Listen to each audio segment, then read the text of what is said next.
রাতের ঘুমের জন্য দোয়া ও সূরা ১। আয়াতুল কুরসি সূরা বাকারা ২৫৫। শোবার আগে পড়লে আল্লাহর হেফাজত পাওয়া যায়। ২ সূরা আল মুলক ৬৭। রাত্রে পড়লে রক্ষা ও শান্তি আসে। ৩ সূরা আল ফালাক ও সূরা আন-নাস ১১৩ ও ১১৪।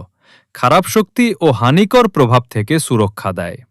৪ দোয়া ঘুমানোর আগে বিসমিল্লাহু আল্লাহুম্মা বিনাসমিকা আমুতু ওয়া আহিয়া, অর্থ বিসমিল্লাহ, আল্লাহর নামে, হে আল্লাহ, আমি আপনার নামে মারা যাই ও জীবন লাভ করি। ৫ ছোট শান্তির দোয়া আল্লাহুম্মা ইনুনি আসলামতু নাফসি ইলাইকা, অর্থ হে আল্লাহ, আমি আমার আত্মা আপনার কাছে সমর্পণ করলাম। টিপস ঘুমের জন্য: পড়ার সময় মন শান্ত রাখুন। ফোটা আলো বা অন্ধকারে শুতে চেষ্টা করুন। ধীরে ধীরে শ্বাস নিন ও ছেড়ে দিন, ঘুম আসতে সহজ হবে।